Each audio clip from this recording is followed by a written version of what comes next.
So first of all, thanks Brandon and the GCCRP for inviting me to contribute to this seminar.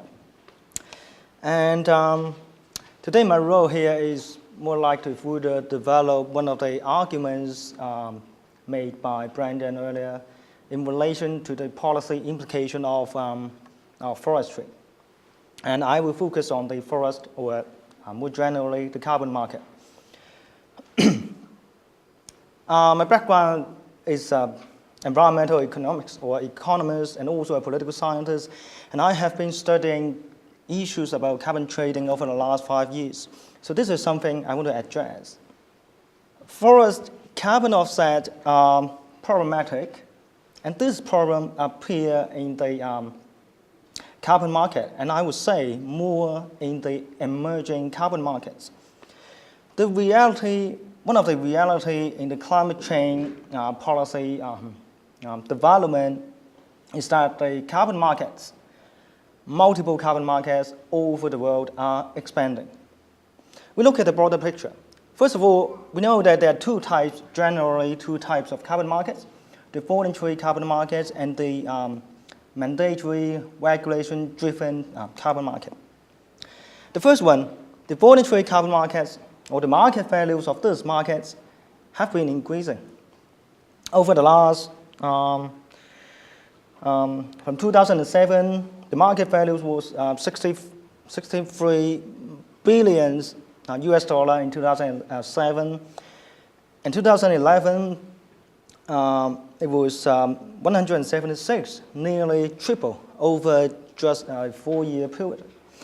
And look at the other markets, the mandatory carbon market.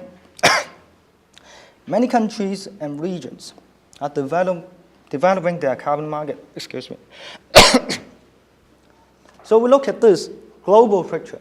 We start from Australia and New Zealand. We are going to have a carbon trading scheme from supposed to be 2015, maybe next year. And New Zealand's got their ETS a couple of years ago. The largest carbon market is in Europe. And not just Europe. Some other countries or regions are developing. The United States or Canada as well, they don't have a national emission trading scheme. But some states and provinces are developing their own carbon trading schemes. Not just the America, but also countries in this region. That's okay. But also some other countries in the Asian Pacific region, Australia, New Zealand, Tokyo, and more recently, South Korea and the Kazakhstan, which is the largest mid-Asian country. Don't forget China. China, we know that it is the second largest economy. It's the largest national source of greenhouse gas emissions. It's going to be a major political economic power. The important thing here is they are developing a carbon trading scheme. So this is the point I will come back later in a minute. Voluntary carbon markets recognize forest carbon offset. But it is very likely that the regulation-driven markets would also increasingly recognize forest carbon or forest carbon offset. Not in major or developed economies or major policy, international policy frameworks such as the Kyoto Protocol. For example, the CDM, Clean Energy Mechanism, which is a carbon trading mechanism under the Kyoto Protocol.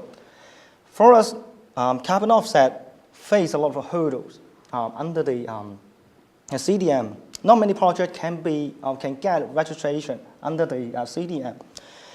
From 2006 to 2011, there were only probably less than 40 CDM projects based on forest carbon or forestry projects out of a total of, can't remember, probably 500 or 600, so less than 10%.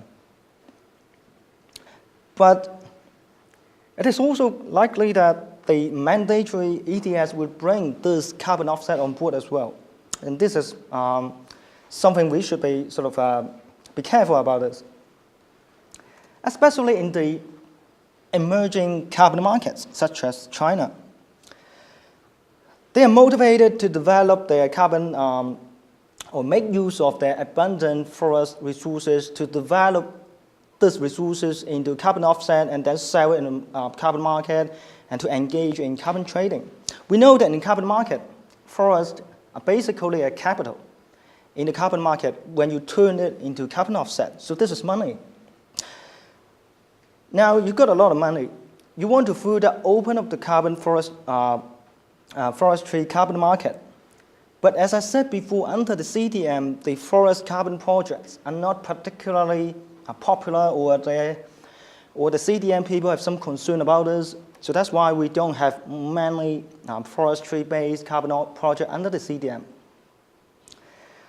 So let's take China as an example. We know that China has been a major greenhouse gas or CO2 producing country, 20% of the world's total. It's also the dominant exporter of CDM offset, which means that, as I remember, over 62 or 65% of CDM offset come from China. They've got a lot of forestry resources.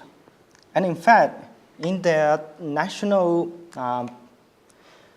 climate change policy blueprint or framework, they've actually put reforestation as one of the key climate mitigation achievements, which I'm not quite sure this is a major achievement because they started doing this in 1980s when climate change wasn't a major policy objective. But that's another thing.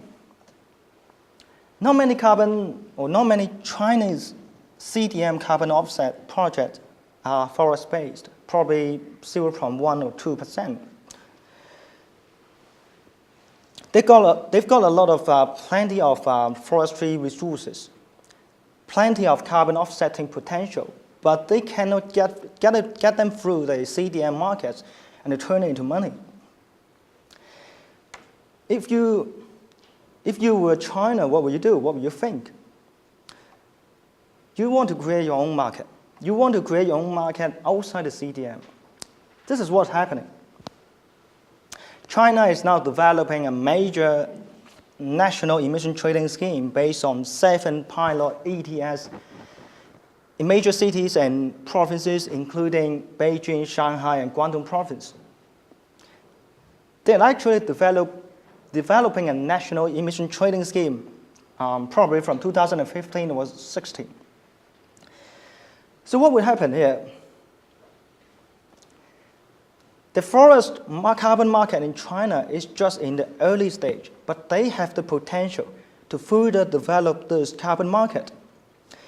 They've planted 40 million hectares of new forests over the last 2 decades, but they are poorly managed and they have low carbon stocks.